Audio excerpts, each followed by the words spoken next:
You got no papers, third world escapers. So now you must pay to come here the right way. If ICE says hands up, don't run, just comply or you're done. Then it's too late to come here the right way. Tell me why it ain't nothing but a green card. Tell me why no sneaking past the Coast Guard. Tell me why signed documents mean you can stay. Come here the right way. Just come here. Good morning, everyone. Isn't that hilarious? I think that's like one of the funniest things I've seen in a really long time. And never mind me if I look a little crooked today. I probably was yesterday too. I'm Tabitha Hassell with Tabs on Tap. Thank you for joining me this morning. My little kitty hit my camera and I didn't realize it until it was too late that it's a little off kilter. I'm looking at my flag. I'm like, what is wrong here? I'm like, it's not my flag, it's the camera. Good morning, Kelly. Good to see you here. Good morning, Kim. Good morning, Linda. That's one of the funniest videos. I love all those videos of Donald Trump. I don't know who makes those. I need to learn how to do those myself because I would love to make those. There's so many I would come up with. I love those. So every time I see one, I've just got to play it. I just got to do it. Good morning, Karen. I know, Karen, I love that video also. It is so funny. I always get in trouble by Facebook when I play those videos. They do not like it at all. But you know what? That's okay. I'll just be banned in several countries. So lots to talk about today. I'm going to try to keep it as brief as I can. I have to be out of here as close to 9 a.m. as possible. I'm only supposed to be a 1 hour show. If you guys recall, when I first started doing this podcast, I was 2 hours, but I started at 7 a.m. And 2 hours a day is really, it's just too much. And so therefore I went down to an hour, but I talk so darn much that I end up sticking around for about an hour, 45 minutes, 2 hours anyway, sometimes longer than that. That's not going to happen today. And unfortunately, I will not be here tomorrow or Thursday, but I will be back on Friday. And there's a lot going on today to talk about. Unfortunately, sometimes duty calls, as you guys know, work has to come first. It's a free show. I don't get paid for it. I'm not monetized on Facebook, so I don't get 1 penny on social media for my show. And so therefore I don't have enough followers and I haven't done enough with YouTube, to be monetized over there. I don't even pay attention to what's going on YouTube. I think I'm still over there, but I'm not really sure. But Facebook, I'm on X, obviously not monetized on X, definitely not monetized on Facebook because I've been in jail, Facebook jail, entirely too many times under the Biden administration. And for a while there, things had kind of sped up a little bit on Facebook as far as views and different things.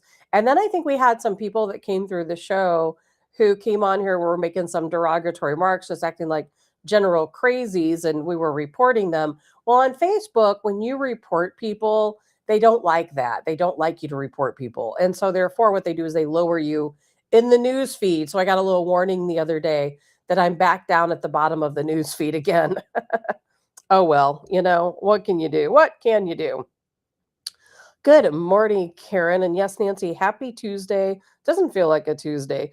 A lot to talk about today. Kind of a slower news day, but we do have some things to talk about. One thing I'm going to talk about quite a bit today is the disappearance of Nancy Guthrie. Of course, today shows Savannah Guthrie. It's her mother. And for some of you who know, I used to write a crime blog, and that's really where my passion lies. I actually would rather talk about crime than I would the news, or politics by far.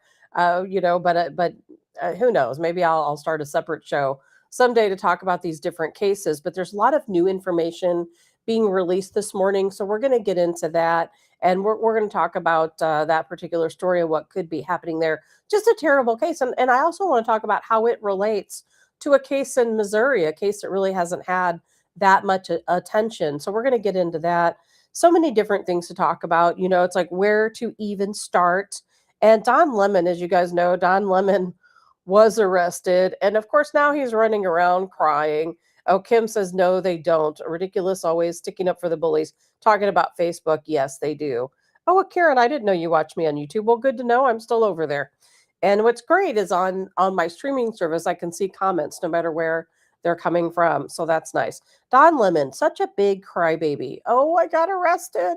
Oh, they scared me. I was so terrified. I didn't know what I was going to do. Oh man, we're gonna talk here. I'm just gonna play the video for you now. Walking up to the room, and I press the elevator button, and all of a sudden I feel myself being jostled, and people trying to grab me and put me in handcuffs, and I said, "What are you doing here?" And they said, "We came to arrest you." And I said, well, "Who are you?" And then finally they identified themselves, and I said, "If you are who you are, then where's the warrant?"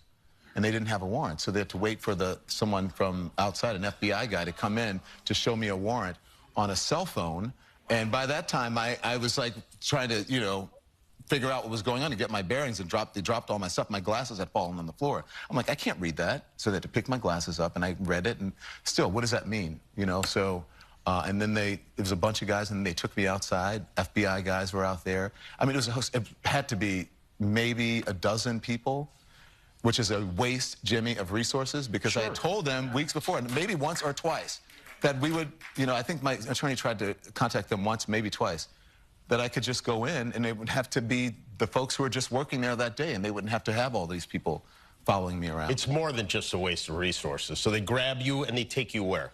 Well, you're right about more than just a waste of resources. They want that. They want to embarrass you. They want to intimidate. Well, Don Lemon, I think you've embarrassed yourself enough. I don't think law enforcement has to embarrass you. I think you've done a pretty darn good job yourself. And guess what? That is how it's done. That's how it's done. You don't always get to determine how your arrest takes place. It's not always as easy as, oh, my attorney called and said I'd turn myself in. It doesn't always work that way. And we've seen that countless times. It doesn't matter celebrity status or not. Your lawyer doesn't always get to dictate how you get arrested. Could you imagine being the officers that had to go in and arrest Don Lemon? Because you could hear by what he was saying. Well, I didn't have my glasses on. I asked for a warrant. Oh, I couldn't read it. Then I put my glasses on, and still it was like, well, what does this even mean? He is a complete idiot. He is probably every law enforcement officer's worst nightmare. And I haven't seen the video of the officers, let's say, body cam footage of the arrest going down, but I can imagine he was probably being a big crybaby about the whole thing. I can guarantee you that. And yes, Charlie, he is. He's so excited about being relevant. Mandy, my eyes rolled all the way across the street. No kidding. And good morning, Joe. It's crazy when you look at him. I mean, I saw a video last night where he was with I don't know if it's his husband, his boyfriend. They were walking somewhere, and all the, of course, paparazzi folks and investigators were following him and asking him questions about his arrest. Yeah, see, he's relevant again, and that's exactly what he wanted. He's been, let's not forget, he was accused of some type of sexual misconduct. Let's not forget that. There's a lot of things that have been going on in his life, and he just ignores and throws all that stuff under the rug and expects everyone to ignore that while he's out running around like a complete maniac. Well, he probably will end up with a jail sentence, whether he thinks he will or not. He very likely will. Look at why I think the courts have no choice.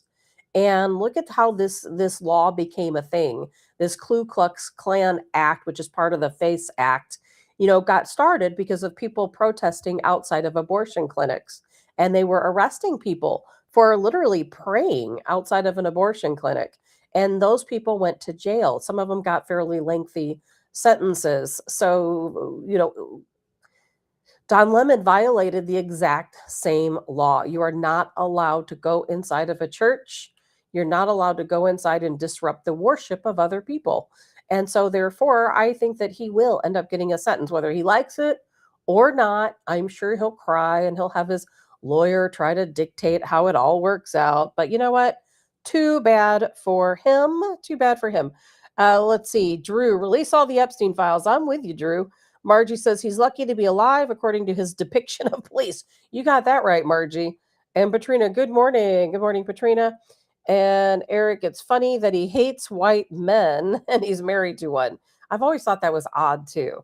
And Kim says, as he should, he disrupted a religious service. Absolutely, Kim.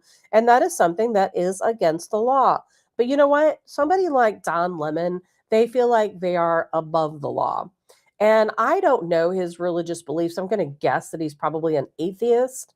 And if you're an atheist, then you don't respect prayer. You don't respect these, religious services or church services. It means absolutely nothing to you. So I'm guessing that's probably also the case with him and some of the other folks that came in. Two other people were arrested yesterday. It's kind of confusing though, because Pam Bondi stated that she wouldn't pursue the warrant against Don Lemon and wouldn't pursue the arrest of the other violent agitators, but yet, you know what? They are being arrested. I'm still, like I said yesterday, I'm still not sure who's running the show, over there at the Department of Justice. I really have no idea. I don't think Pam Bondi's doing I don't know what's going on with Pam Bondi. I really don't. I don't want to lose my faith in her, but I'm not even sure she knows what's going on. Quite honestly, it's really sad to say. And Eric says he claimed to be a Christian at the church. Well, maybe he's got a different idea of what Christianity is. And Cindy says, was it inappropriate sexual acts with children? That's what I heard. Don't know if it's true. I didn't hear anything about it, children. And good morning, Cindy. Good to see you. I didn't hear anything about it being children. I thought it was an adult male, but I could be wrong on that. It's been a while since I read that story. I don't think it was children. I think it was an adult male. But don't quote me on that because I just don't recall at this time. I think if it was a child, I'd probably remember a little bit better. But we've had so many people lately, grown men, haven't we, that have been in trouble for groping or somehow assaulting other men, that they all kind of blend together, for me. It's been so common lately. And then hearing all the stuff coming out in the Christian and the Epstein files has really, my mind is just kind of swirling. And Drew commented, hey, really saw the Epstein files. We talked about that yesterday.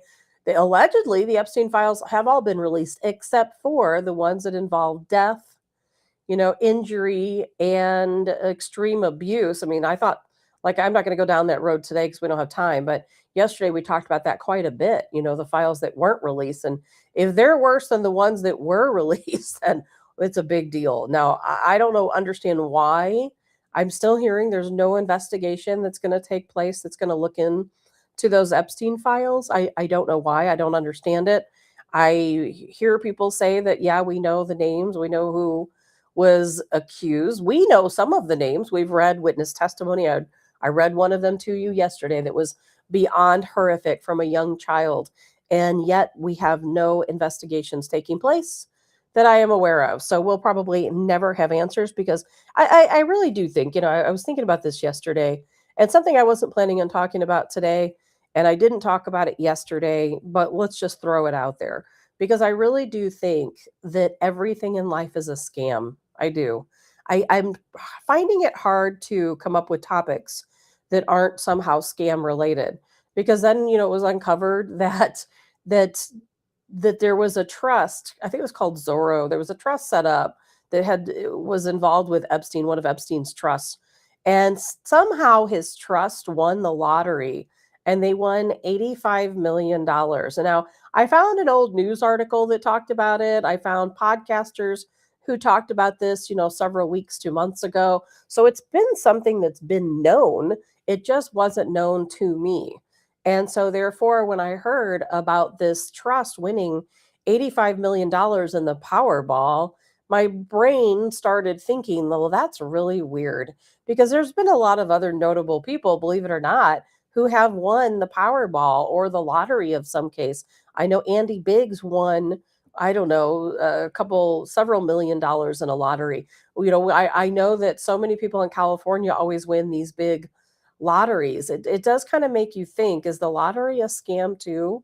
How is it that Jeffrey Epstein, and I heard it was like the day before his indictment or something along those lines where his trust won the lottery. Now, no one will say who won the trust that's part of his team or who won the lottery that's part of his team that, that was part of the trust. No one knows that. But the money went to Epstein. So, what do you think?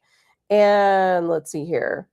And Cindy says she heard it from a friend, didn't hear it firsthand as far as is Don Lemon. I'll have to look into that, Cindy, because I truly don't know. I don't think it was a child, but I don't know. Patty says one woman broke her arm running out of the church. I did not know that, Patty. Thank you for that information. I had no idea. Good morning, Adrian. I know that children were scared, and I know that they didn't allow the parents to go up the stairs to get the children, and they didn't allow the children to come down the stairs to the parents. I know they directly confronted the children in the church service that day. Those are all things that are illegal. You can't do those things. Quite honestly, they could roll that into, I know there's a term, I don't know if it's kidnapping or some type of an abduction type term where you don't allow the children to reunite with the parents or vice versa. I know there's ways they can roll that into other charges. I doubt they do. Katrina says let's see here. My laptop's all messed up. When it names a former president and the internal parts we had to listen to, we wanted to know and now wish the parts weren't heartbreaking. Yeah, Patrina, it's very definitely difficult, no question about it, to read some of these things. And Ryan says JB Pritzker won millions in Las Vegas. Not suspicious whatsoever. Yeah, the whole system is rigged. It doesn't matter what it is. It's completely rigged. I don't even recall who it was this morning. I was just reading this morning, there's another Democrat representative where her husband, the day before I think she was elected, her husband quit his job and opened up some type of company, and then the company automatically is funded with like millions of dollars. I'm like, it's all a scam. And what's so crazy about it is it's all your money. This is all your money. It's people who pay into the lottery, which in the end the lottery is awarded to different people. So if you purchase lottery tickets, that's your money going into the till. And of course, all of these different people taking advantage of you with their NGOs and various corporations. Guess what? That's your money. That's your tax-paying money that's going into those things. It's ending up in the pockets of an awful lot of people, including terrorists. So we all know it's happening, but you know what? What can we do about it? That's the question. Not a whole lot, I'll tell you that. Joe Fresta, quit paying taxes. Joe, you said it. I didn't. I don't want to go to prison today for telling people not to pay taxes, but I will tell you that I was on a show one time with Missouri Representative West, if you guys know him. And one of the things that he had told people to do, he's like, he said the same thing. He's like, I can't tell you to not pay your taxes, but what I can tell you is that you don't have to pay them on time. You're not breaking a law if you don't pay your taxes by tax day, by the tax deadline. Matter of fact, you can hold out from paying your taxes until they start sending you letters and threatening to come and get you. You can hold out for quite a while. Now, I'm not a tax attorney. I'm not a financial advisor, but I do know it is a fact that you don't have to pay your taxes by the deadline. You can hold out. And I'll tell you, if every American did it, maybe somebody would wake up and realize that we're not going to put up with it anymore.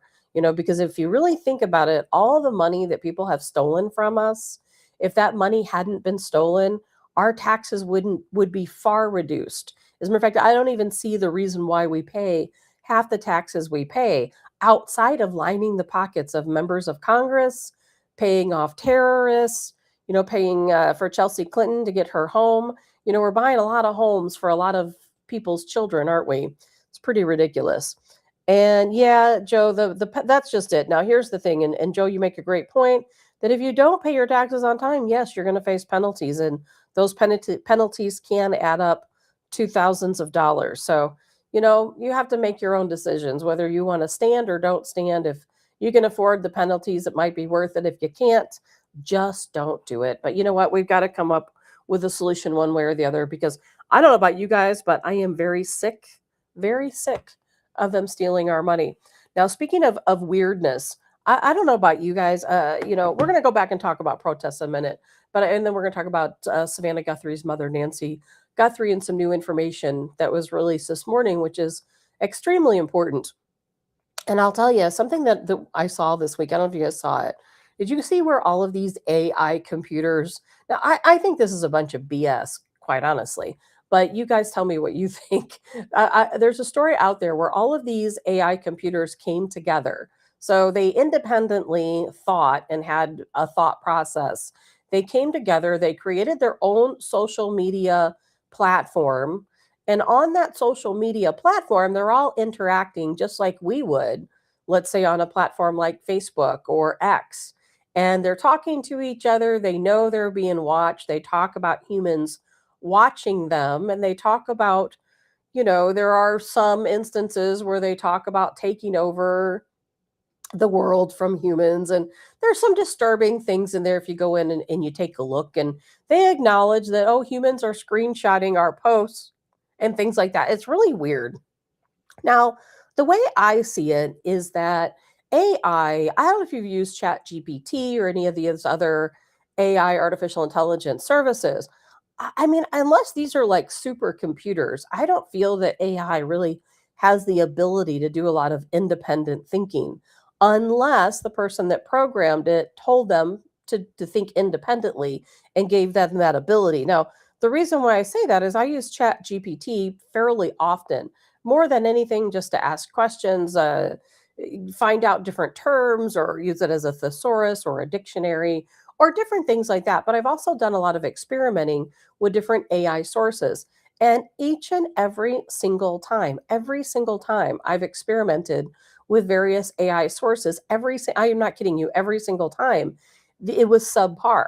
The information was mostly accurate, sometimes biased, sometimes not fully explained, and it never remembered from one day to the next. Like Chat GPT, you can go back and recall your conversations, but the Chat GPT itself does not remember. So each day when you go in and you talk to Chat GPT, it has no idea what you talked about the day before. It will categorize those prior, talks back and forth, the data that you entered, the data it replied back to you, so that you can go back to those messages. And it's very good at math and figuring things out, making spreadsheets very quickly. Independent thinking, I don't think so. I mean, maybe I'm wrong. Maybe there's a lot of AI sources out there that have been taught to think independently. I find a lot of this just a bunch of BS. I think it's a publicity stunt, quite honestly.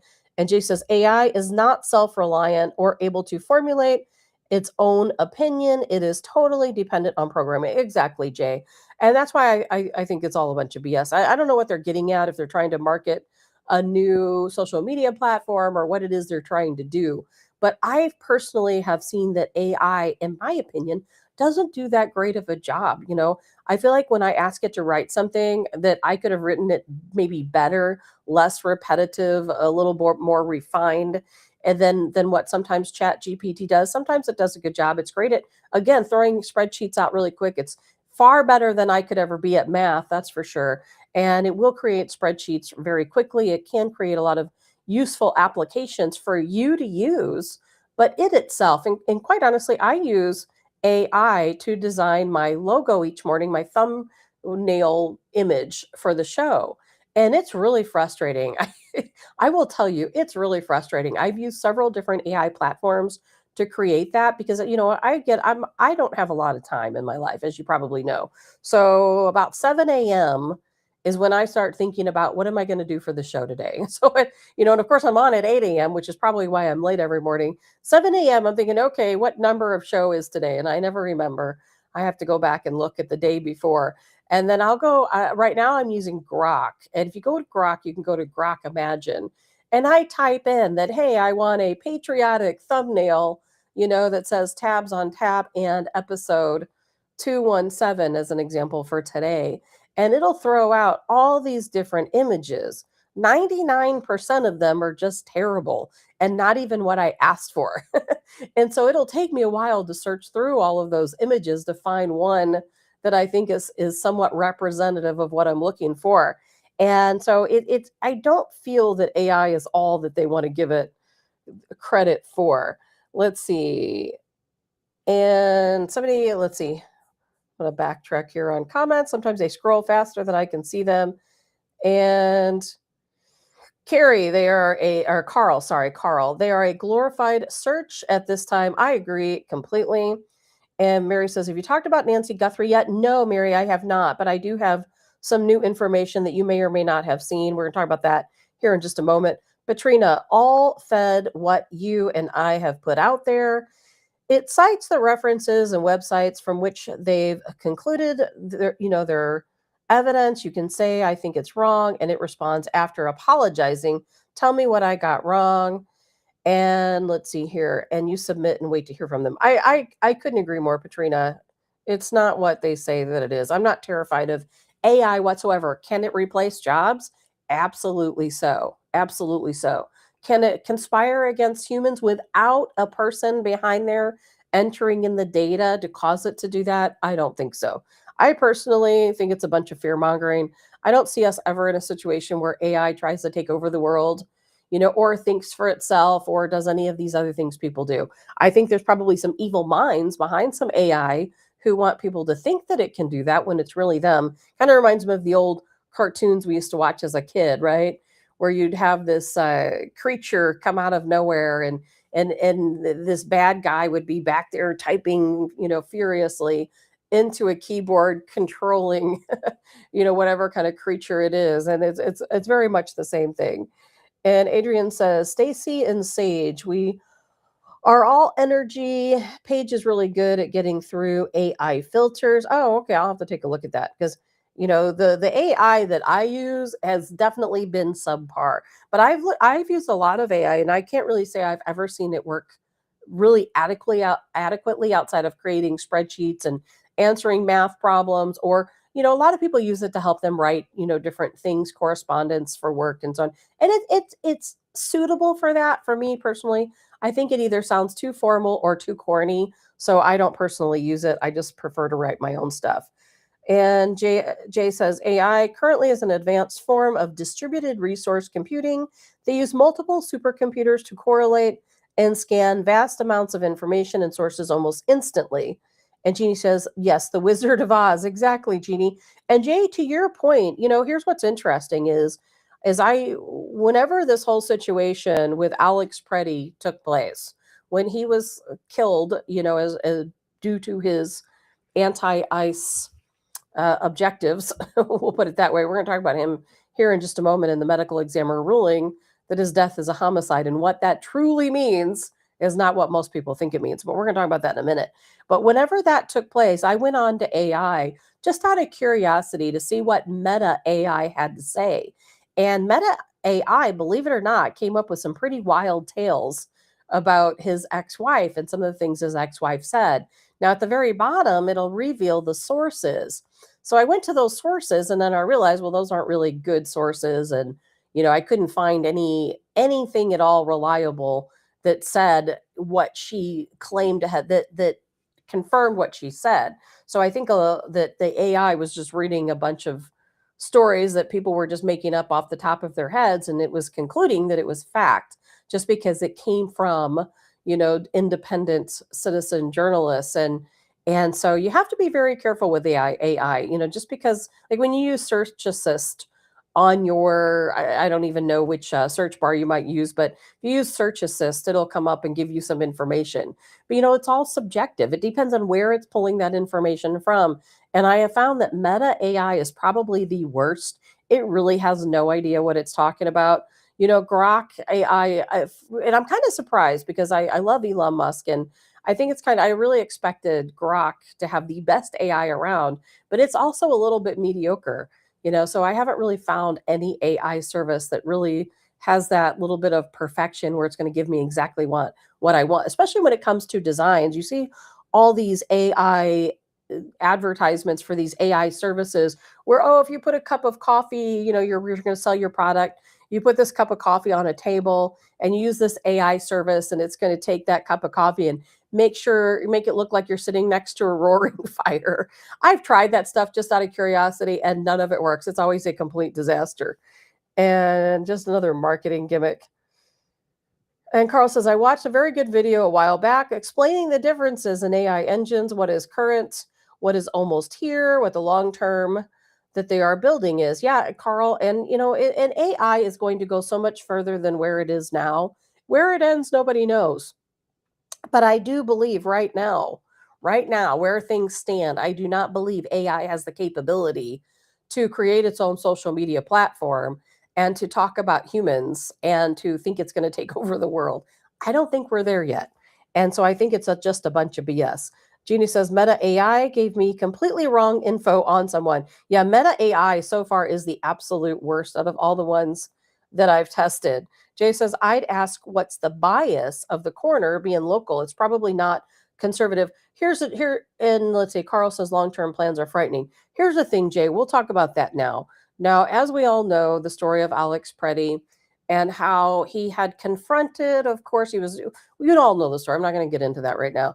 And so therefore, we know that he was killed during this tussle with police officers. He was armed. I don't know how many people keep telling me he was unarmed. He didn't deserve to die. No one deserves to die. But if you come to a situation, particularly these violent riots, these situations are known to become violent. We have all of these different protesters out exclaiming, "Hey, I'm bringing a gun next time. I'm going to fight ICE. They're not going to take me down." Then we have someone like Alex Pretti, who very well was known to these officers. In this case, it was Customs and Border Patrol officers. He's probably well known to them because he was part of these groups that run around and follow ICE and federal agents everywhere they go, and has obstructed them in the past because we saw the video. So we know has obstructed in the past. Well, we all know the situation that unfolded. Of course, he ended up in that tussle. One officer took his gun. We hear a shot fired. I still haven't heard if that was a misfire. I don't think it was, but I haven't heard that yet. I've watched the video over and over and over. I've not seen anything that looks like a misfire from his own weapon. But either way, even after his weapon is removed, he does reach back to his holster. I have no idea what he grabs, but he absolutely does have something in his hand. He uses his right hand, he reaches back, and right about simultaneously, you hear the shots fired. Well, we find out now from the coroner, from the medical examiner, he was shot 10 times. Now, if you want to say that's excessive, I get it. That does seem excessive. And, of course, you got to put your mind in the place of where those officers were, where they don't know what he had in his hand. They don't know what he's capable of. And we certainly know the situations. They've happened before where somebody does have a weapon and an officer shoots them, let's say once or twice, and that person still is capable of raising up their weapon and firing it. So police are taught to neutralize their target, and that means make them incapable of firing their weapon, which is exactly what happened. Now, the medical examiner has stated that this was a homicide. Now, I want to make sure you understand that really doesn't mean a lot. A medical examiner, they don't talk about, necessarily criminal activity. What they do is they decide, okay, well, what type of death is this? Is it a suicide? Is it a homicide?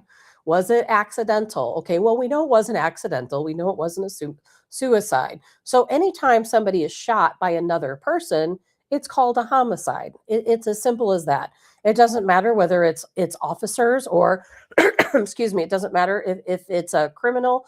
In any type of situation, when a medical examiner is examining a body and that body died from gunshot wounds, it's considered a homicide. Now, from here, what happens is that case goes to local prosecutors or federal prosecutors, probably in this case. And then they're going to look at this and they're going to say, okay, it's a homicide. Yes, he died by gunfire. And so is it a justified homicide or not? And that's kind of the step we're at right now. Is it a justified homicide or not? And so it's going to be determined, it's going to be investigated. And that investigation will determine, did these officers, were they justified in using lethal force? So when you see all these news headlines saying medical examiner, coroner said this is a homicide, it is just a normal part of the process. It does not mean anything criminally. Does not mean anything criminally. And let's see here. 10 times, yeah, Jeannie, 10 times is it 10 times does seem excessive even to me. But again, I cannot place myself into the position of course, those law enforcement officers and what they thought he had or didn't have. And Dan says Amazon just announced AI will allow them to eliminate 16,000 jobs. Yep. In the first quarter of 2026, no question about that. AI will definitely be taking over people's jobs. But yeah, 10 times is a lot. But when you see these headlines, and you're going to see it thrown out there a lot today, particularly by leftist propagandists, and they're going to say, it was a homicide. It was a homicide. The medical examiner said it was a homicide. Remind these people that that's not what it means, that the medical examiner has to call it a homicide because there were gunshots that were fired by someone else. That's it. If the person fired the gunshots themselves, suicide. If it's fired by somebody else, it's homicide. Now it will go to an investigative phase where, in this case, likely federal authorities will look at it and they'll decide, is it justified or is it not? If it's justified, then you know what? It's an unfortunate incident. He shouldn't have brought a weapon to a dangerous protest. If they go the other route, which could happen, I don't expect it to happen. I actually absolutely expect it to be a justified use of lethal force. But let's just say they do go the other route. Then what's going to happen from there is that they're going to, go back to I believe it was 2 officers that fired those shots. They're going to look at those 2 officers and decide, are they going to go and prosecute these officers criminally? And don't think it can't happen. If it's up to Minnesota, of course, that absolutely will happen. I don't think under Donald Trump and under a federal investigation that any such thing will happen. I think they will absolutely look at that video and say, you know what, maybe some mistakes were made. Maybe that officer who took the weapon out of the holster and took off running with it, maybe he should have made it a little more obvious that he took the weapon. But then even if that is the case, even if they say that, and I'm not saying they will, we still have the case where Alex Pretti did reach back to his holster. He did produce something. Some people said it was a cell phone. I have watched the video. I've, tried to stop it frame by frame. I can't tell what that is. I do know that he was, and I have the long version of the video, and I know that there's going to be some information that comes out at some point, and it's not going to look good. He was shot in the back of the head. And I know that the leftists are going to take that and turn that into their execution argument. There's no rule that says law enforcement officers can't shoot a suspect in the back of the head. We see it happen all the time. If they're armed and if they're a threat, you have to stop that threat regardless of what direction that person is facing. Unfortunately, I do have a video that I have seen. I don't know if any of you have seen it. And some of the still photos I posted were just before that shot. And you do see that officer standing above Pretti with the weapon. There's 2 of them. I'm not sure. Well, I do know which one fired the shot. I'm not sure which officer that is. And that shot did hit him in the head. And there are some videos that are pretty graphic where it shows the bullet, coming through. So I know that that's what happened. You can see the blood, on his face and so on. So, and I know that that's going to be turned around. It's going to look really bad on these officers because people are going to say, oh, they executed him. They shot him in the back of the head. But that was one of many shots. It wasn't the only shot. But look at all if you watch these police chases, okay, where they're chasing a vehicle, maybe a stolen vehicle. I just watched one the other day, in fact, where they were chasing, I think it was in Los Angeles, of course, because most of these chases are in Los Angeles. They were chasing a vehicle, and this vehicle had hit all these other cars. This guy had gotten out. He carjacked someone very violently, got in their vehicle, was ramming cars in every different direction.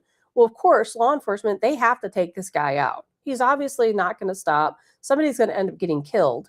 And so therefore, they finally got him in a position where they were able to fire. And yeah, they fired into the back of the truck this guy was driving. So it's not a situation that law enforcement cannot fire at the back of someone. If that person poses a threat, they absolutely can fire from the side, from the back, from any angle imaginable. So they're going to try to turn that around and blame law enforcement that he was shot in the head, point blank, like an execution.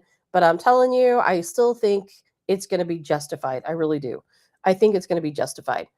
And let's see here. Dan says it doesn't take 10 shots to make 10 bullets on one's body. At that range, a high caliber pistol makes both an entry and an exit wound.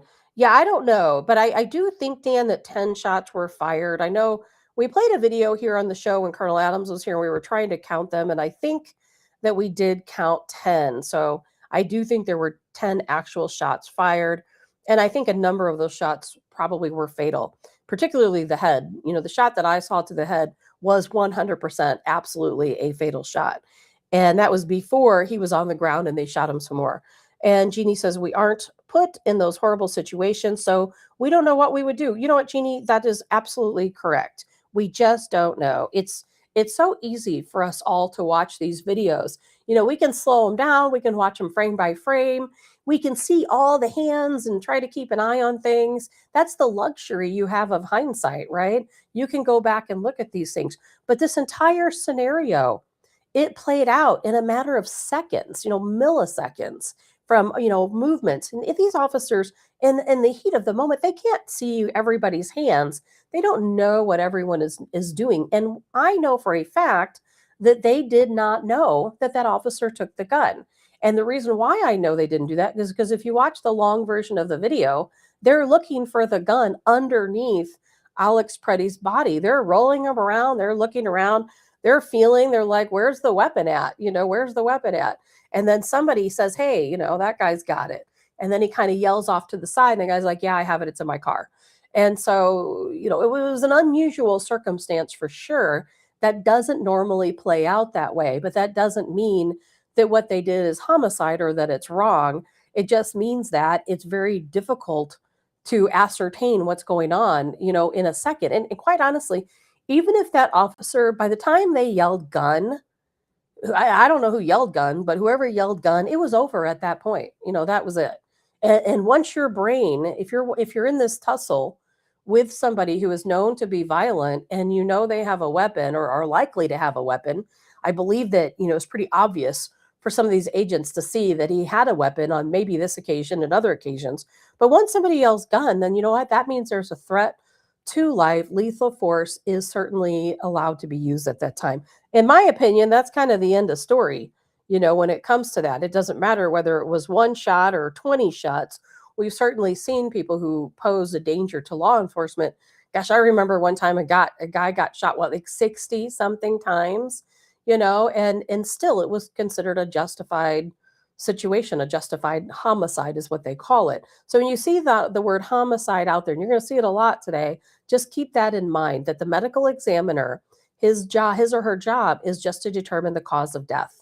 Accidental, suicide, homicide, there is no medical examiner that says it was a justified homicide or justified shot. That is not their determination. They don't get to make those rules. They just say, okay, someone else shot this person, therefore it's called a homicide. It doesn't matter whether it's police or a criminal or a family member, whoever, they were shot by another person, therefore it's a homicide. Now it's up to investigators to say, is it or is it not a justified homicide?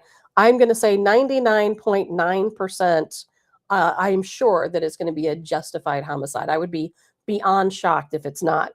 And Ashley Babbitt got shot in the face point blank. That's right, Jeannie. I brought that up the other day on my Facebook page because, Ashley Babbitt, as you guys know from January 6th, there's a lot of speculation whether she was or was not trying to break through that window and enter the door. There was another guy there, and she was kind of pulling him back. And the same type of situation, things are moving very quickly. We get the luxury of seeing still frame videos, still frames from the video or the video itself, and it's really hard to ascertain exactly what's taking place when things are going and moving so quickly and so many people moving around in so many different places. But I feel like the officer that shot her was facing no imminent threat at all.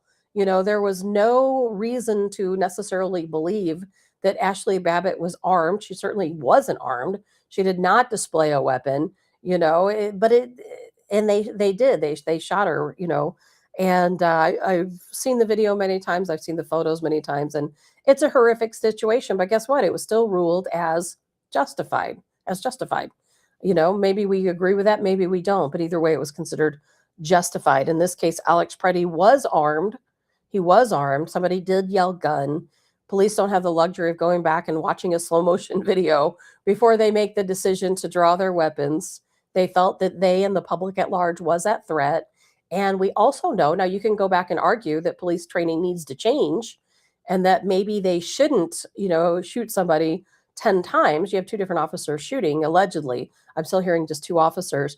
And officers are taught to neutralize the suspect because there have been instances, once again, where they have shot someone less lethally, maybe in the leg, maybe arm, maybe somewhere else, and that person was still able to rise up and take out, another officer or another innocent civilian. So therefore they shoot to neutralize. If somebody wants to go back and change the training and the procedures, that's a whole different story. But as it stands, I can't imagine any reason why that's not a lethal, justified. I'm sorry, I'm all a mess today. Why it won't be justified lethal force? So something to keep an eye on. Something else. A couple of things I want to talk about before we get to Nancy Guthrie. There's a lot of people calling right now for the defunding of public schools that participated in anti-ICE walkouts. There's a few, at least I know one in St. Louis City. There was a couple, I believe, in St. Louis County, and they participated in an anti-ICE walkout where students and teachers walked out. And in some instances, I heard that teachers who even didn't agree were forced to join the walkout. They had no choice. The school demanded it, which is highly unfortunate if that's true. I don't have any way to confirm that, but that's what I'm hearing. Should those schools lose their public funding? I certainly say yes, they should. A public school should not be siding with any type of politics. They absolutely should lose their public funding. They should be given a very strict warning that, hey, this is not how we conduct ourselves. We as a school, we're not anti-law enforcement. This is just not how it works. So I am in favor of that. And Jeannie says they were young kids. I know. And how impressionable for these young kids who really aren't even old enough to formulate their own opinion. They're kind of like we talked about with AI. It's what you put into them, what you tell them, what they're learning, what they're absorbing is what makes them make their decisions and how they feel about different topics. They're not old enough yet at that age to be able to do their own research and come to their own conclusions based on, non-biased opinions and facts. And so, yeah, we had a lot of kids who were also in these walkouts. And that's why it comes to the influence of teachers at some of these schools and administrators and the lessons. We've all seen, remember when Obama was president and we saw some of the school plans that came out, part of the Common Core? Some of it was so incredibly racist. It was ridiculous. And I know on shows I've been on in the past, we've talked about these different, very divisive tactics to teach white kids that they should be ashamed to be white. We could go down that rabbit hole for an entire day. And schools shouldn't be teaching these things. They're there to teach history. How much of history is real these days? Honestly, I don't even know. But they should be there to teach your math, your history, your science, your English, your reading, your writing, and so on. And that's it. That's it. Kids shouldn't know what their teacher's political beliefs are. As a matter of fact, teachers shouldn't have political beliefs in school, period. A school shouldn't carry political beliefs as a whole, period. End of story. Things need to go back to a time like they were. I always say I'm so glad I grew up in the 80s. Great. I do think the 80s were a fantastic time. I'm sure everyone has their years which they think were fantastic, but I know when I was in school, I had no idea. I didn't know if my teachers were married. I think there was one teacher who talked about being married, but for the most part, we had no idea what their life was like. Did they have kids? Were they married? Were they Christians? Were they not Christians? Were they gay or straight or political beliefs? No idea. They never talked about it. We had no idea. If we would have asked a question, they would have told us it was inappropriate to ask such a question. It was just not known. And that is exactly how it should be. It really should. And I hope we go back to a time. Now, one more thing I want to cover before we talk about Nancy Guthrie, because I do have some new information. There was obviously crazy riots going on all across the area, still, ramping up in places like Los Angeles, still going strong in Minneapolis, Chicago, and a lot of other places. And we've seen these reports of people coming to these protests, bringing their children, bringing their pets. These people need to be charged, of course, with child abuse. They need to be charged with animal cruelty. Now we have a lady who came to a protest that is pregnant. This woman is pregnant. She comes to a protest and she gets shot with a less than lethal force. I don't know if it was a rubber bullet or what. Guess what? Right in the stomach. Now, if you are a pregnant person, should you be, at some type of protest, fighting against law enforcement. I'm going to say no. I hope this is the right video. You know me, I don't always get the right one.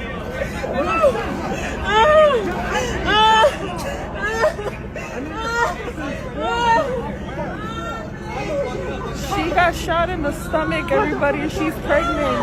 And she's pregnant. She's losing her baby.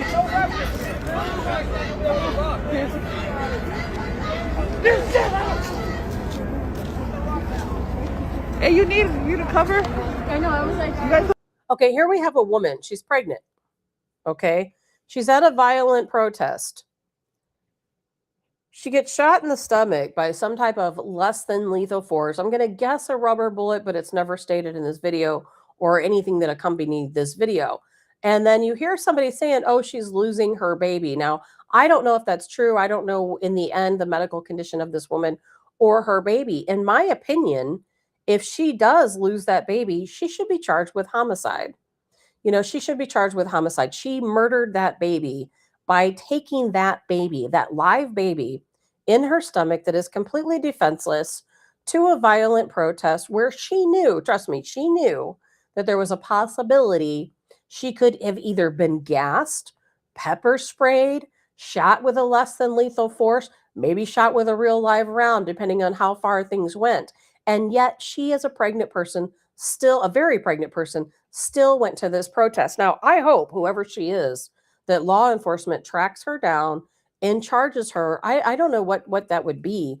Now, of course, if she loses the baby, I absolutely think it should be a homicide on her part. On her part, she murdered her own baby by putting her baby in this danger. But look at women who are pregnant, who do drugs or who drink alcohol or other harmful, behaviors when they're pregnant. Guess what? That is a crime.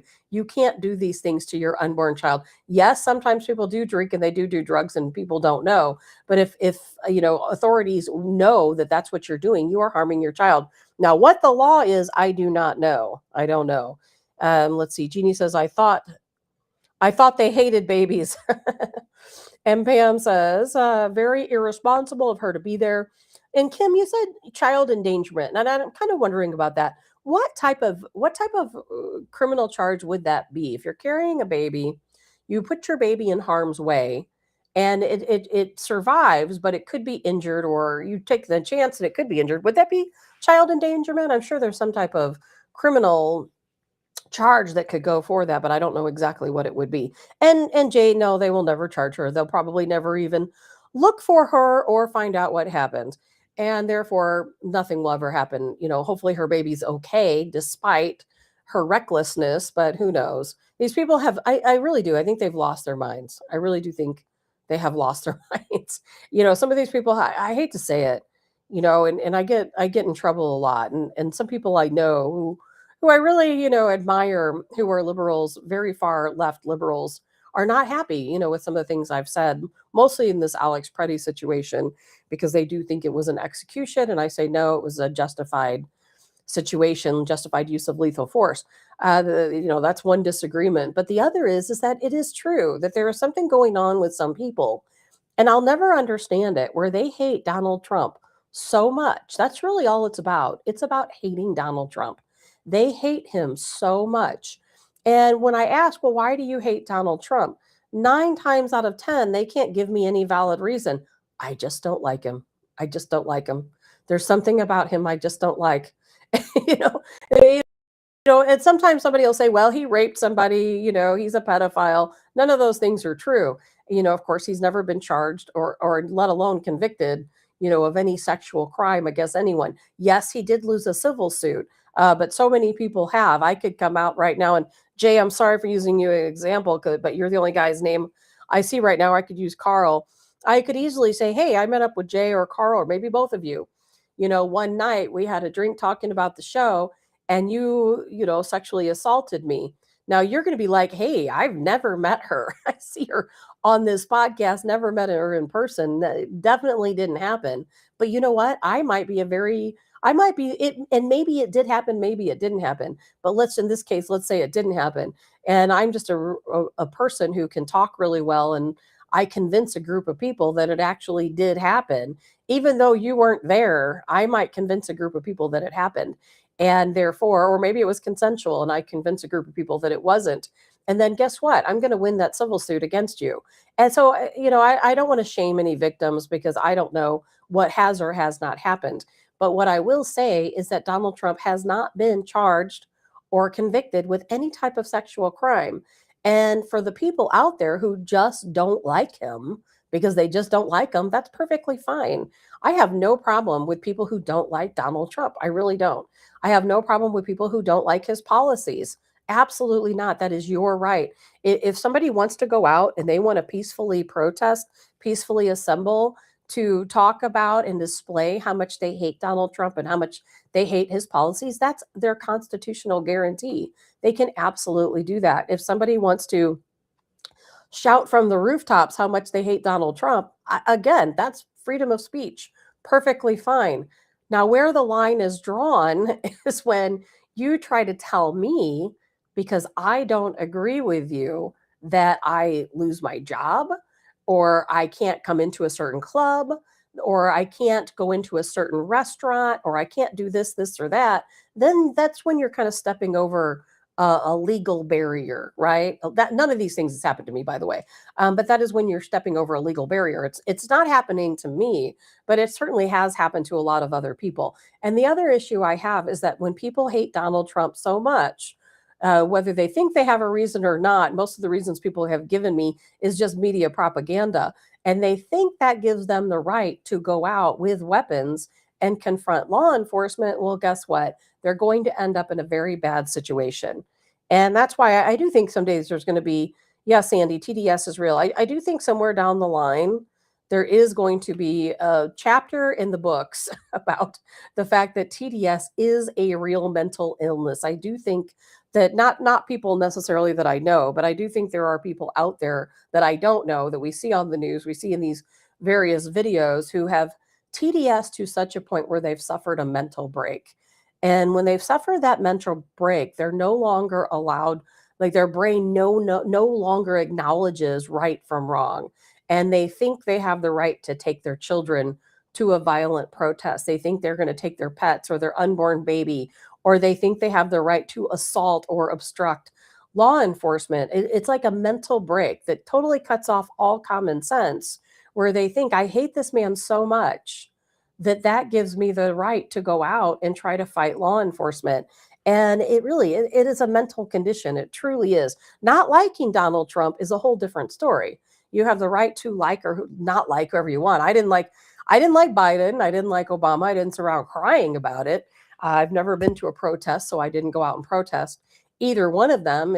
My dislike for Joe Biden or for Barack Obama never once led me to vandalize a building. I never once obstructed law enforcement officers. I've never, certainly never gotten to any kind of tussle with law enforcement over it. I've never harmed another person who didn't like them, but I've been harmed. I've been harmed. I've told the story before. I was at a friend's bar, a bar restaurant. I was sitting there minding my own business, by the way, talking to friends, and wasn't even talking about politics. I was not even talking about Donald Trump or anything else. And this guy who I do not know, he was unknown to me, happened to come over, and somebody had told him that I was a Trump supporter. And he come over and asked me about it. And I said, oh, yeah, And I went on talking to my friends about other stuff. And he just kept on talking about it. And he said, well, he was a bartender. And he told me, well, Donald Trump, his hand's in my tip jar and he's stealing all my tips. And I laughed because in my head, I'm picturing Donald Trump's hand in this guy's tip jar, taking his money. And I laughed about it. And when I laughed, he kind of walked away. Well, I saw him, I working in security, I see everything usually. So I knew this guy was moving behind me, but there was a door directly to my right. So I thought he was going out the front door, but instead he came up directly behind me and punched me full force in the back of the head. Now, I'm pretty quick, maybe also from working in security. Before I even realized what happened, my hand was in the middle of his face. And he took off running. I took off running after him. He ran out in the parking lot. I ran out in the parking lot. He jumped in his car. I did everything I could to get him out of his vehicle. I tried to break his window out, quite honestly, when he was driving away, because had I gotten a hold of him, I'd probably be in prison right now. So maybe it's good I wasn't able to break his glass, but I was just one step behind that guy. And I'll tell you what, you could come up to me and you could tell me that you absolutely hate Donald Trump. You hate him with everything you have. You hate police, you hate law enforcement, you hate every single thing we stand for. And I would say, okay, that's your choice. That's your prerogative, and if you're a friend of mine and you come up and you tell me those things, I'm going to say, okay, and then I'm going to talk to you about something else. I'm not going to dislike you or hate you or do anything else because of your feelings. You have the right to feel however you want. What I'm not going to do is yell at you or cuss at you or hit you, or talk bad about you or anything else. And I don't understand why the other side doesn't feel the same way, because on the other side of things, not everybody on the other side, but a lot of the folks on the other side, especially the super far left, they hate us to the point where they actually want to kill us. And it's pretty crazy when you think about it, but they do. They want to kill us, and they're willing to even kill their children or their unborn babies or their pets to prove their point about how much they hate Donald Trump and law enforcement. It's pretty crazy. And Jay says he's a coward because that's what cowards do. Oh yeah. And trust me, he learned his lesson. And Jeannie, oh yeah, some, yeah. It's crazy. It really is. It's crazy. And Jeannie says they are just extremely mean about it. Some are. And Tara, good morning, Tara. When the judges are biased, you don't need to convince anyone of anything. And that's part of the problem, Tara, is the biased judges. And we see a lot of that. I was just a biased judge yesterday who ruled that Donald Trump could not deport, I think it was 350,000 Haitians. He was going to revoke their asylum status. And the judge said, nope, not going to happen, not going to happen. And so, yeah, you're right about the judges. Paul says, why didn't a man at the bar take care of business on your behalf? No one puts hands on a woman unless they try to hurt you with a weapon. Paul, it happened so fast. It happened so fast. The owner of the bar is a good friend of mine. He didn't even see it happen. I mean, it seriously happened fast. This guy punched me in the back of the head. I punched him in the face almost simultaneously, just a very quick reaction. And then he ran, I ran. And then I think somebody said something to the bar owner that said something happened. And by the time he got outside, the guy was already gone, and so it happened very, very quickly. And that's the same situation like we talked about Alex Pretti. Things happen so quickly sometimes that it's hard for anybody else around to fully react. And that was the case there. But the guy, he's still around. He's still around. I haven't seen him. He still works, I think, at one of the local bars there, not at the one I was at, but at a different one. And I kind of wonder sometimes, I wonder what he thinks now that Donald Trump made it a law where taxes, tips aren't taxed. Pretty funny stuff, right? All right, guys. Well, what we're going to talk about next before I head out, because I don't have a whole lot more time. I talk so much that I always end up going over time. I want to talk about the case of Nancy Guthrie. And as you know, her daughter, Savannah Guthrie, is one of the anchors at the Today Show. I don't know why I keep wanting to say Good Morning America. I don't watch her. I don't know who she is. I've heard of her. I know that I'm hearing that she was part of maybe a town hall or a debate with Donald Trump. I truly don't know. And I've heard mixed reactions on Savannah Guthrie. Some people say she's conservative. Some people say she's a liberal. I honestly don't know. I know nothing about this woman whatsoever. I don't watch television, so I don't know who she is. I've heard the name. That's the most I know about her. Now, what I will tell you, though, is her mother is missing. And I'm quite certain her mother has been murdered. And I do believe that the local Pima County law enforcement probably feel the same way. Now, the way the situation unfolded is that Nancy Guthrie, she's 84 years old.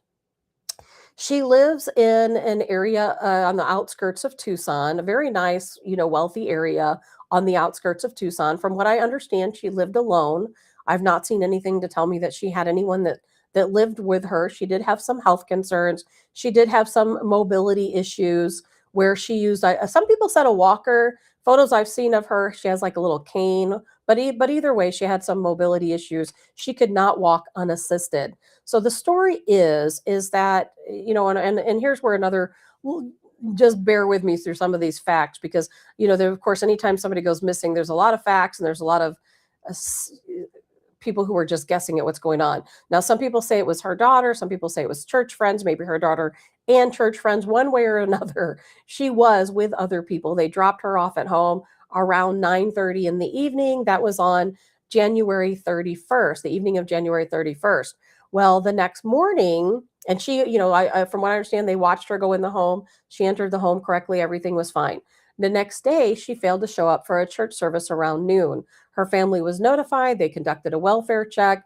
Pima County investigators came out. They immediately knew something was wrong. They immediately knew something was wrong because they come in, they immediately called in homicide detectives. Now, we don't know what they saw. And at this time, they were still treating it as a missing person case. But they immediately did call in homicide investigators. That's the first clue that they found something significant within the home. Now, at that time, they did not call it at that time a crime scene. They didn't do that till later last night. So as of yesterday during the day, I did make a couple posts about this on social media. What they had detailed is that she was missing from her home. No one knew her whereabouts. They didn't expect that she walked away from the home. She didn't have any cognitive issues. She didn't have any mental instability. There was nothing going on that would make them believe that she just simply walked away from the home on her own accord. She used a mobility device. What that mobility device is, again, I don't know. Some people say walker, some people say cane. I'm just not sure. And they said that she couldn't take more than maybe 50 steps without her mobility device. Now, this morning's information is that they've not confirmed that whatever that mobility device is was found in her home. I personally believe that it was, because I think they're so sure that she didn't walk away, and they will not answer the question. Reporters have said, well, have you found her whatever device in the home? And they just said, no, they're not going to, of course, release that information. Late last night, they did state, the Pima County Sheriff did state that it is a crime scene. They did cordon off the home. They did, again, still have the homicide investigators on site.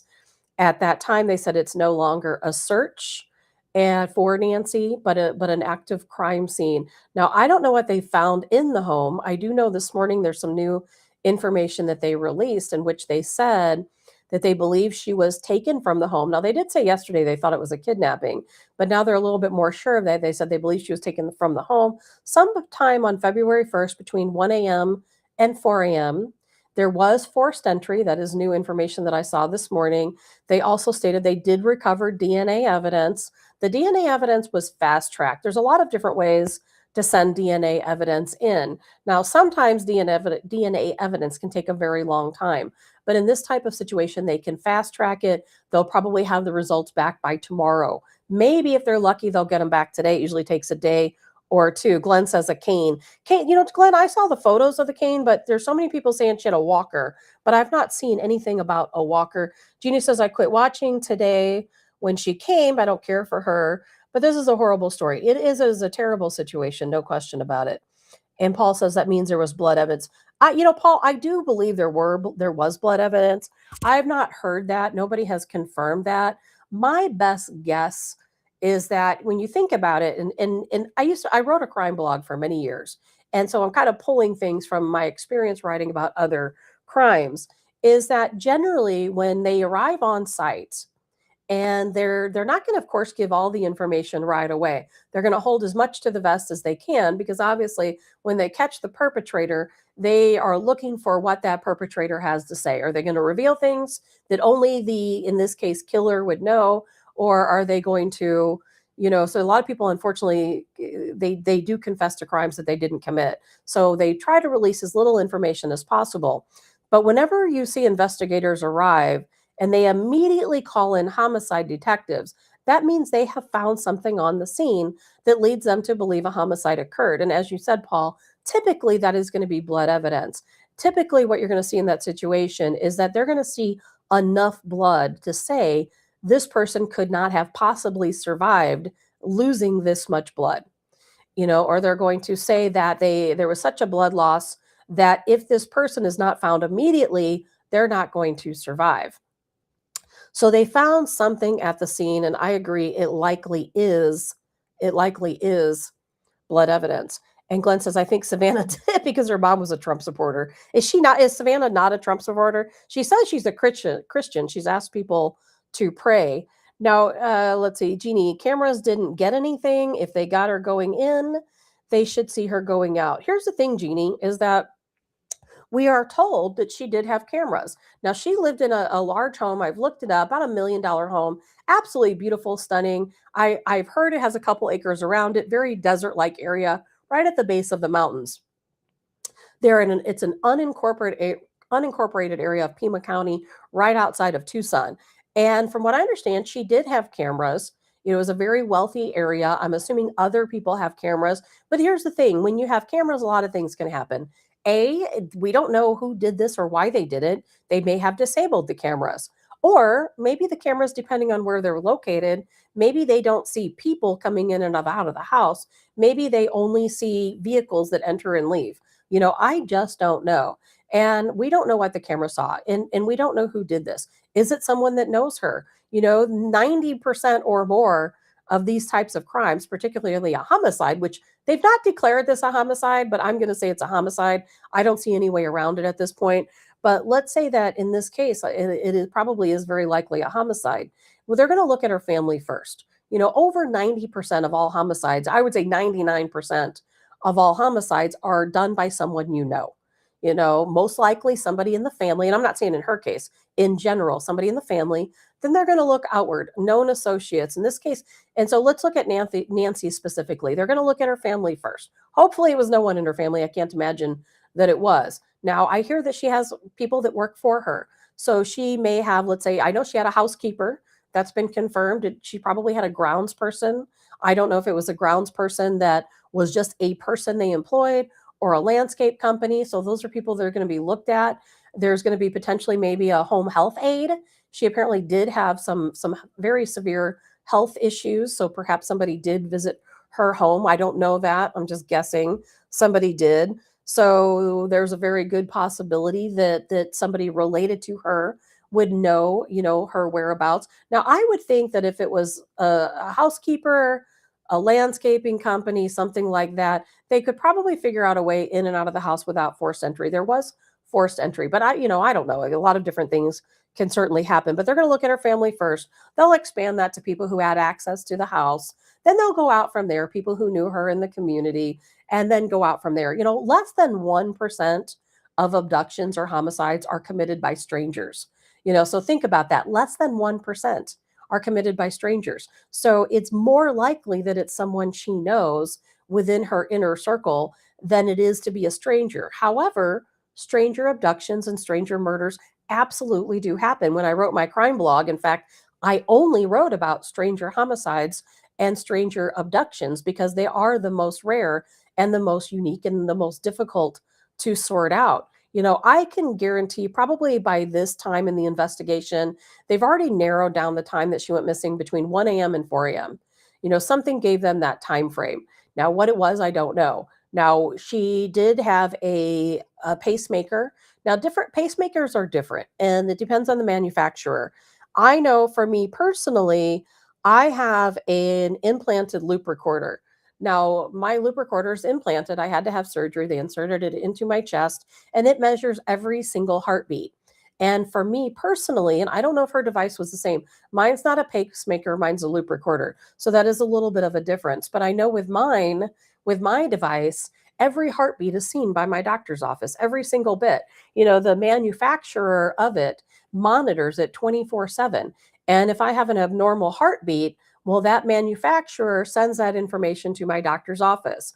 If something happened to me, let's say I collapsed right now and my heart was no longer beating or was in some kind of unsustainable rhythm, the company that I don't know how to, the company that monitors my device would immediately notify my local emergency services, and wherever I'm at, they would come out and attempt to rescue me. So mine has a little bit of a location services on it. Now, whether hers did or not, I don't know. I don't know how long she's had it. She might have had it implanted before they had all of the technology that they currently have. So I don't know about her device. Now, I do know that she was known to watch. Now, many cases have been solved by people wearing Apple Watches. I have one, And, I always tell people at nighttime, don't take your Apple Watch off. So many people at night, they take their Apple Watch off, they charge it overnight, or they just don't wear it when they go to bed. I always say that's the worst thing you can do. Wear your Apple Watch at night, because that way, if something happens, while you're asleep, you're going to have that Apple Watch, for that data. I can tell you, I can't, so many different cases. One case I wrote quite a bit about was Molly Tibbs, if you guys recall Molly Tibbs. Now, Molly Tibbs is one of those people who was killed by someone who was in our country illegally.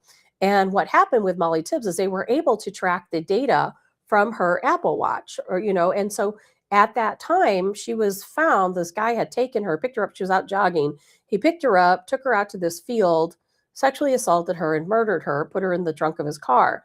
Well, investigators were able to get a record through the cell phone company of her device, and they could see when her heart sped up, during the attack, and when it died off. And so therefore they knew that her heart had stopped beating. Therefore, a homicide very likely occurred. Now that could be the same case with Nancy Guthrie, if in fact her Apple Watch was on, or perhaps through her pacemaker. But we're just talking now because we don't know. And Jeannie says, I hope not, but they will blame MAGA. I don't know. It's really, this is going to be a really wild case, just because some people are suggesting that because Savannah Guthrie is so well known, that perhaps somebody targeted her mother. I find that personally hard to believe. You never know. Now, people in the community say that up until recently, they didn't even know. People who didn't know her personally didn't even know she lived there. They didn't even know Savannah Guthrie's mother lived in the area. There's a video clip here I'm going to play for you. And this was done recently. I don't know the exact date, but recently she did have her mother on for an interview, and they talked about her living in the Tucson area. So somebody could have picked up on this. I don't think so, though. I think it's going to be somebody she somehow in knows. Tucson and plant roots. And so wonderful. Just the air, the quality of life is laid back and gentle. Yeah, I like to watch the javelina eat my plants. But the best thing about Tucson is coming home and Yes. seeing you guys. Should we raise a glass? Prickly Pear Margarita. Cheers. Cheers. Love you. So sad, isn't it? It's really sad. And when we're done talking about this, I'm going to talk to you a little bit about how this reminds me of a case that took place here in Sullivan, Missouri, which I posted about. So again, some things that were revealed today. They found DNA. They are fast tracking that DNA. They hope to get results back within the next day, either today or tomorrow.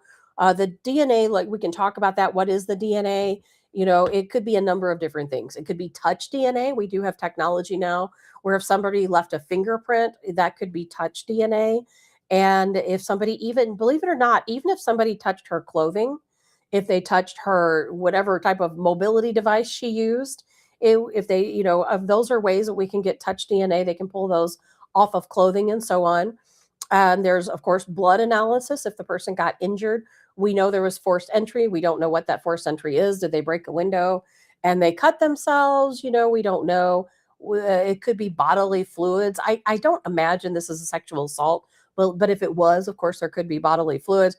Saliva also is another example. It's possible they could have had a drink of water. Of course, they're going to get the DNA. There's a bazillion different types of ways they could get DNA from a potential suspect. And let's keep in mind, depending on what they had, we don't know what they had. Are they sure it is the suspect DNA? They seem pretty sure. So to me, if they seem so sure it is suspect DNA, then it's something related to the crime.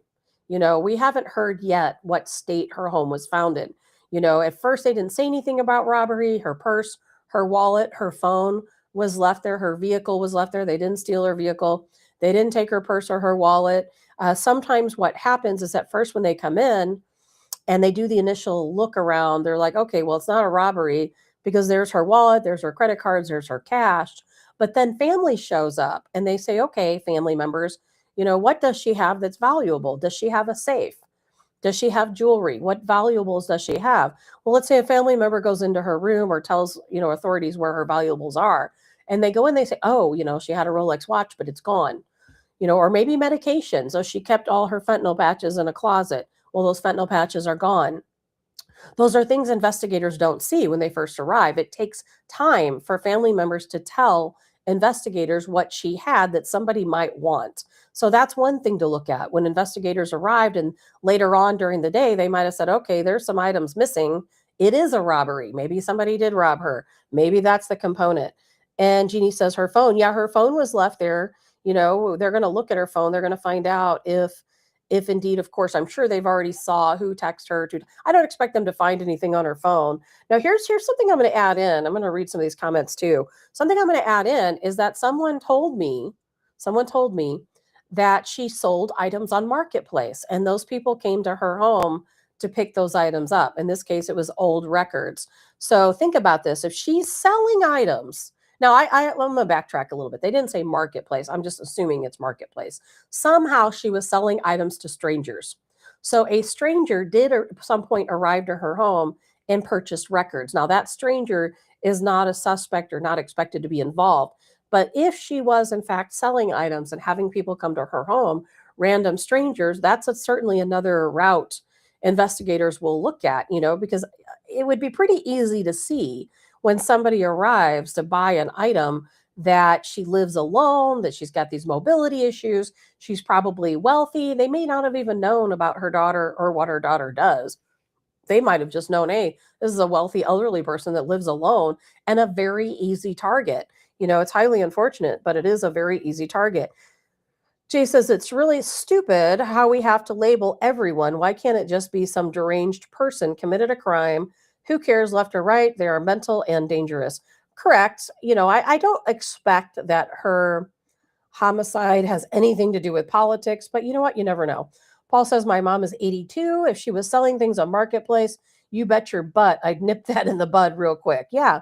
But children don't always know what their family members are doing. They just don't know, and I don't know as much about it myself outside of what somebody told me. And let's see here. And I'm going to see if I can go up these comments. My laptop does not like it when I try to backtrack and look at comments. And Paul says, you're right. My mom's pacemaker constantly transmits to the software of the company that created it and the cardiologist. Exactly. Jay says, my smartwatch works only with my phone. I refuse to pay for a separate fine, even if it's only $10. And Jeannie says, I hope not. Let's see here. Oh, but they will blame MAGA. And let's see. Did I miss anything else? Glenn says, never have someone come to your house when selling on Marketplace. I agree, Glenn. There's been 2 recent homicides, just in the past week, in which someone came to someone's home from Marketplace to purchase an item. One was a car, and I think the other one might have been a game system. I can't recall. And those people were murdered, there at their own home. You don't have people come to your home. You don't meet them out in the woods. That's a lesson for another day. Mary says, I feel like it has something to do with someone doesn't like her daughter. Just guessing. It could be, Mary. I would be surprised by that. I will really be surprised by that. But that could be the case. I think that would be the extreme rarity, but it certainly under these circumstances could be the case. I feel like it's probably somebody she knew or somebody known to her, or, somebody that came and purchased one of these items from her, maybe told somebody else about it. That person got the bright idea of robbing her. But again, I would say by now, investigators probably have a very good idea of what they're looking at. Maybe not who, but what. Because we have to remember this day and time with technology. I mean, technology is everywhere. She lived in a very affluent area. I looked it up on the map, and maybe right in her own little neighborhood, is homes, but just around the corner, she lived at 2 major intersections. And in this area, there's all kinds of shops and stores and businesses, and all of these places are going to have cameras. So anyone who crossed through these main areas, and from what I could see from her house, there really wasn't a lot of back ways to get in. There might be, I didn't look, fine tune it. There could be, but most likely they're going to find video that's going to narrow down where these vehicles entered, where the vehicle entered, what time it came in, what time it left. And they may know, hey, it may have come in, and they're saying that they think that she was kidnapped or taken from her home sometime between 1 a.m. and 4 a.m. So I've learned in other cases, sometimes that can mean that the suspect vehicle may have arrived at 1 a.m. and left at 4 a.m. They don't know what time she actually left. Something is giving them that timeline. I don't know what that timeline is. Maybe that's when her pacemaker stopped somewhere within that range. Maybe that's when her Apple Watch went off grid. There's just no way to know. But what they are going to do, and would have done by now, is ping cell phone data. So what they're going to do is they're going to triangulate any cell phone data. So they're going to say, okay, there's a cell phone tower here and here, and let's pull all the records off that cell phone tower. Anytime you take your cell phone with you, your cell phone is going to ping on these various towers. So if here at my house, it's going to ping on the tower closest to my house. Let's say I leave and I go downtown St. Louis, it's going to ping on every single tower between my house and there. Your phone pings every few minutes and it's going to hit one of these towers. So what they're going to do is they're going to take the cell phone tower closest to Nancy's home, and they're going to tell that cell phone tower company, they're going to say, okay, I want all the records that took place between 1 a.m. and 4 a.m., or for good measure, between midnight and 5 a.m. I want to see all the cell phone data. So they're going to get this big list of phone numbers that ping that cell phone tower during those hours. And they're going to take that list of phone number and they're going to start eliminating numbers. They're going to say, okay, this is Mary Jo. She lives next door to Nancy. Not suspect at this point. They're going to say, okay, well, we've got these numbers, this set of numbers, let's say 10 numbers. They don't live in this area. They have no reason to be here. They're going to find out who those numbers belong to. Maybe a burner phone might be one of them. In that case, they'll know it's a number. They won't be able to track it down specifically to a person, but they'll know that number doesn't ping there every single day. So therefore, that number is there at an unusual time when it doesn't belong. So they're going to find all those phone numbers that don't belong. They're going to narrow them down to who those phones belong to. They're going to bring those people in and they're going to say, all right, so-and-so, we see your vehicle on this camera across town at 1 a.m. What were you doing in this neighborhood? We have your cell phone pinging, off of this tower at 1 a.m. Why were you in this area? You don't live here.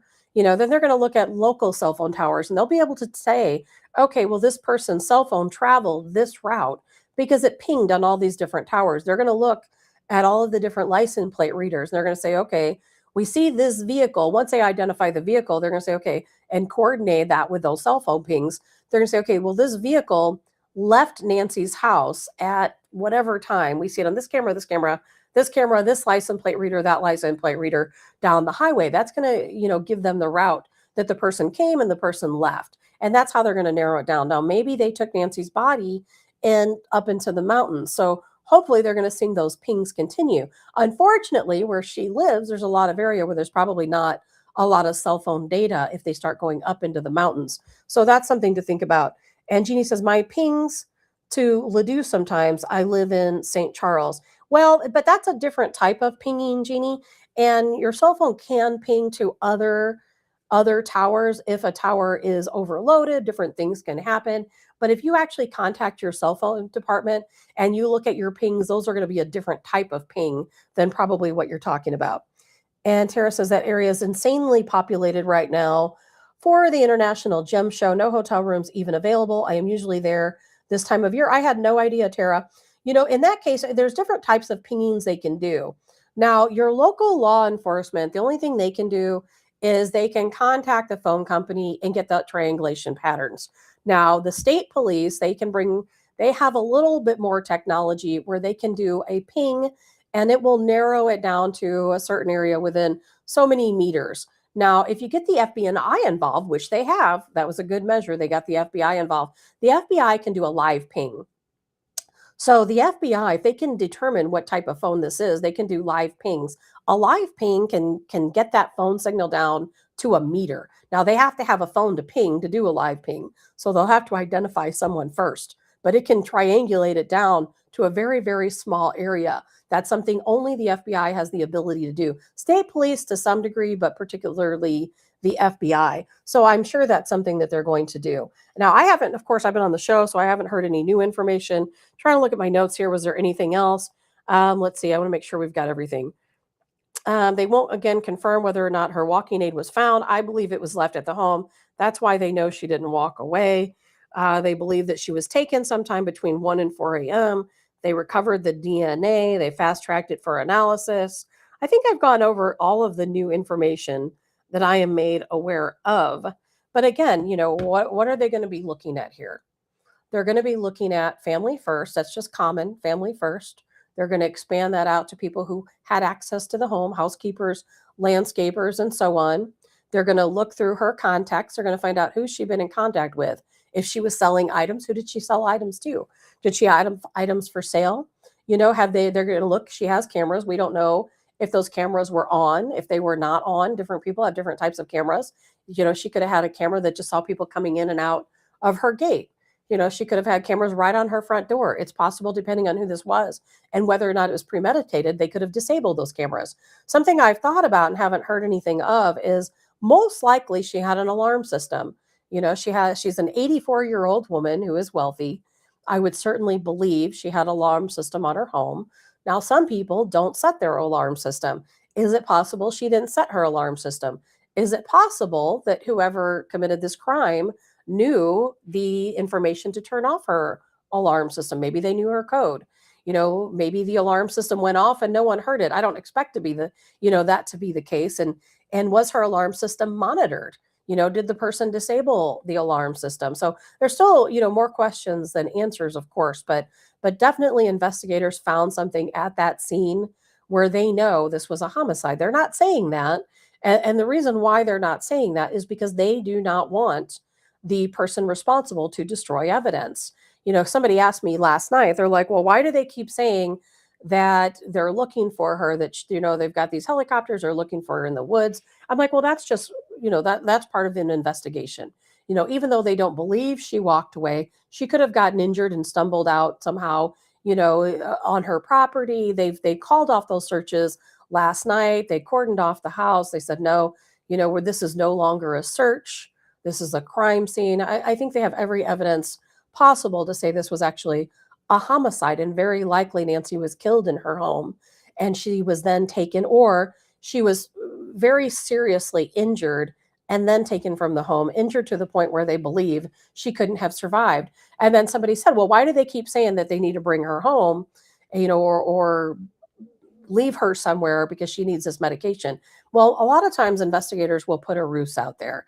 And the reason why, they don't want the perpetrator, the suspect, to know that they have this evidence. They don't want them to know they have DNA evidence. They don't want them to know that they suspect that she's been murdered. They don't want that person to go out and destroy evidence. They don't want them to get rid of their clothes. They don't want them to throw their cell phone away. Or if there is a murder weapon, they don't want them to get rid of the murder weapon. So there's a lot of reasons why investigators don't tell everything, of course. And Savannah did it.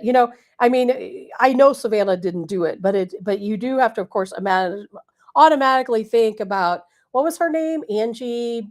Who was it in St. Louis recently? Angie. What was her name? Glenn, I know you know. Most recently, there was a former St. Louis anchor who did kill her mother. And of course, now they claim it's because she had schizophrenia. And I just can't remember her last name. And I don't think, I know you're joking, Glenn. I don't think it's a situation like that, but I'll bet you anything it's somebody she knew or somebody she was familiar with. It could be one of those very rare stranger homicides. It very well could be. All we can do is hope and pray that she's still alive, that she is found safe. I don't expect that to happen, but you know what? It never hurts to say those prayers. Miracles have happened. They've absolutely happened. Savannah Guthrie has asked everyone to say a prayer for her mother. And let's see here. Oh, Mott. Thank you, Kim. Angie Mott. That's right. Angie Mott. Paul says the investigators have to have misdirection in order to try and get a jump on the perpetrators. You got that right. And Jeannie said, oh, yeah, Angie Mock. Oh, that's right, Mock. Thank you. I don't know why. It's like I didn't know her personally, but she and I hung out with a lot of the same friends, and I would see her out all the time. And never in a million years would I've ever thought that she had schizophrenia and would go on to brutally murder her own mother. And did that happen in Arizona also? I can't really recall where that took place, but I thought it was Arizona, maybe Phoenix. Is that where it was? Phoenix? And now what's interesting about Nancy Guthrie's case, and I'll update you guys on Facebook. Like I said, I won't be here tomorrow. I won't be here Thursday. Duty calls. I have no choice but to run to work. I will be here on Friday, but I'll be updating, on this case, of course, on social media. However, what's interesting, it reminds me of a case in the St. Louis area that got no attention at all, no attention. And through my crime blog, I actually wrote about this case quite a bit. I got a lot of very serious threats because I wrote about this case. I interviewed the daughter, but there's a lady in Sullivan, Missouri. Her name is Betty Alexander. Very, very, very similar case. It actually gives me chills how similar these cases are. Now, in Betty's case, it was the same situation. It is believed that she was taken from the home in the middle of the night. Now, investigators are never looked at her case as foul play for Betty Anderson, that is. Did I call her Betty White? I'm losing my mind. Betty Anderson from Sullivan, Missouri. She disappeared on April 10th. I believe it was 2019. And Betty's glasses were found. She had a bad back, so she didn't sleep in her bed. She usually slept in a recliner, and her it was either a couch that reclined back or an actual recliner. But her glasses that she needed to see were found on the armrest and kind of in a strange position.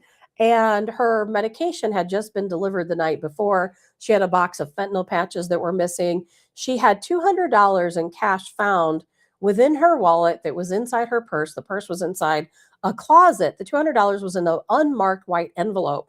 And her family claims they have no idea why she would have this $200 in this white envelope. So that was a big mystery. You know, a neighbor reported that they heard loud banging on her door in the middle of the night, and her door was left ajar, just slightly ajar. You know, that's the same thing with Nancy. Nancy's front door was found wide open. And in Betty's case, it was just slightly ajar. Now, what's weird, though, in Betty's case is at one point, the door was ajar, then it was closed. So somebody had been to Betty's house in that time period between when she actually went missing and when she was reported missing. It was a really strange case out of Sullivan, Missouri. Now, Sullivan, I think it was the Franklin County Police Department that ended up investigating this case. And now they've always said they don't believe there was foul play. They think she had dementia. I've interviewed her daughter. Her daughter says that, yes, she might have had a touch of dementia, but nothing along the lines that would lead her to walk away from her home and go missing. And, you know, typically when somebody has some type of cognitive disability and they leave their home, you're going to find them in a very short period of time. They can only get so far, right? And she had a bad back. She couldn't walk that well. And usually they end up laying down somewhere. You know, there wasn't really a heavily wooded area around her house. I still think something happened to Betty. I still think it's a homicide. Now, no one wants to call it that. When I did call it a homicide, I got a lot of threats from some of her family members who I'm not even going to go down that road today because these people are really scary. But it was a weird case. It was a really weird case. And in Betty's case, they moved her things out of there really quick before the investigation was even complete. They got her stuff moved out of that apartment. Somebody else moved into the apartment, somebody who could be potentially implicated. It was a pretty wild story. And if anybody wants it, you can go out and look at the article I wrote. I have a blog it was called the Truth Tellers blog. I haven't written there in a long time, but it's still out there. If anybody wants to take a look, you can see the writings that I did on Betty Alexander's case. She's still missing. She's never been found, not looking at as foul play. Again, I believe it's Franklin County, I think it's a sheriff's office, still looking at it as a case of dementia that she just got up and walked away. I know that didn't happen. Her daughter knows that didn't happen, but very similar cases to some degree. Paul says, I put my marketplace money in an envelope after the sale is complete. You know, and Paul, in Betty Alexander's case, and Margie says, I often think about her. Glenn says, yes. And Glenn says, Rob Reiner's son, right. Whenever we first heard that story about Rob Reiner and his wife being killed, you know, you would certainly never think it was a family member, but crazily enough, it most often is a family member. Now, I'm not saying that Nancy Guthrie was killed by a family member. I'm absolutely not saying that. I know nothing about her family. I've not looked at them. I don't know anything about them. I'm sure, you know, the investigators will be clearing them one by one. Of course, they may have already done so, but most often that is the case. And let's see, Paul says, I've talked with Angie Mock several times on fire scenes with her. I would have never thought that she turned out like she did. I would have lost money on that bet. Same, Paul. I would have never thought it either. Like I said, we ran in a lot of the same circles. Paul said, oh, you know, when it comes to marketplace, now, Paul, in Betty's case, now this is just me guessing. I have no way to know this. I'm just guessing that in Betty's case, she had those fentanyl patches. I believe that somebody she knew had convinced her to sell them those fentanyl patches.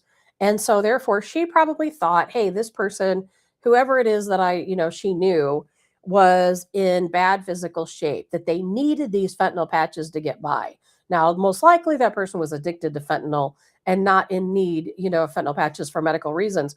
But, she was naive, I believe she was 69 years old, and she probably just was naive and said, okay, if you really need them here, I'm not going to use them. She didn't use them that fast. She had stacks of fentanyl patches. Only one box was missing. And what was weird is Betty had called the pharmacy that day, but the pharmacy has no idea why. They don't have any record, at least they're not coming forth with any record of why she called or who talked to her, what she asked about, So is it possible that somebody at the pharmacy didn't deliver one of the boxes of fentanyl? Maybe she was calling to report that a box of fentanyl was missing from her order. We don't know. Maybe she was selling the fentanyl to somebody at the pharmacy. We just don't know. But somehow she ended up with $200 in a plain white envelope. And of course, that envelope was never investigated because they're not looking at foul play. Somehow, one box of fentanyl was missing. We don't know why. Now, when we look at Nancy's case, she was on medication. She very likely, most people her age, do have fentanyl of some type, whether it's fentanyl patches or whether it's fentanyl liquid. I would guarantee you, I would almost bet my life that she had some type of fentanyl in that home. Is that behind it? People will do crazy things for drugs like fentanyl. Not only if you steal them, do they have a high price on the, black market or out on the streets, but also people who are addicts will do pretty much anything they can to get a hold of fentanyl. So we don't know if that has anything to do with Nancy's disappearance. Most likely it is somebody known to her. I would be extremely surprised if it's a stranger, kidnapping, a stranger homicide, but it doesn't mean it can't happen. But I think I would be very surprised if it is. But you never know. These days we got Tren de Aragua. They target elderly people who live alone. So there's a lot of possibilities for a stranger type homicide too. But the weird part is with Nancy and with Betty, typically when something like this happens, you don't remove them from the home, right? It's very unusual. Usually if somebody is sexually assaulted, let's say and murdered, or not sexually assaulted and murdered, they leave them where they killed them, right? They don't take them and leave them and take them from the home. And usually when that happens, it's somebody trying to delay the investigation. It's somebody who says, okay, I don't want them to have the body because I don't want to leave evidence behind, whatever that evidence might be. So those are just some things to look at. I'm just throwing some things out there. Paul says about 15, 20 years ago, people were chopping up those fentanyl patches and putting in the heroin that they were selling. Yes, they sure were. The amount of overdoses we had at the time was crazy. I remember that, Paul. Paul says oh yeah, I already read that. So yeah, so that's all I've got to say for today. We'll pick this back up on Friday. Of course, as usual, I talk a lot longer than I expected to talk. There's going to be a lot of information today that's going to unfold in that Nancy Guthrie case. We're going to get the DNA back probably tomorrow, unlikely to be today, but being fast-tracked, you just never know. Hopefully, the DNA does belong to the suspect. It sounds like investigators believe that it does, that they have something pretty solid there at the case. So hopefully we'll get some information there. Then DNA doesn't mean everything. You have DNA, you got to match it to a suspect. We'll probably find out a little more today about what the next search efforts are. Are they going to be doing a recovery mission? Are they going to be looking at the nearby mountains, seeing if they can find any evidence that she was dumped somewhere alive or not alive? So those are some things that might unfold. Hopefully we'll hear a little bit more about the cameras today, what any local surveillance cameras can pop up. I've got a lot of different sources when it comes to these missing cases, so I'm going to try to find out as much information as I can. I'll be posting that. I made one post on Facebook, and I'm just going to keep updating that one post. I doubt that I make a separate post. I'm just going to keep updating that one post to kind of keep everything there together. But in the meantime, definitely say a prayer for Nancy Guthrie because we just don't know. We're doing a lot of guessing, a lot of assumptions, a lot of reading between the lines, things investigators are saying. Let's still hope and pray that she is alive and that she is found safe and can be brought home to her family. We cannot give up quite yet. And thank you, Mary. You have a good day too. Hope you guys all have a great day. We might get a little bit of snow flurries today, but nothing too crazy. I hope you guys have a fantastic day. I'm Tabitha Hassell with Tabs on Tap, and I will see you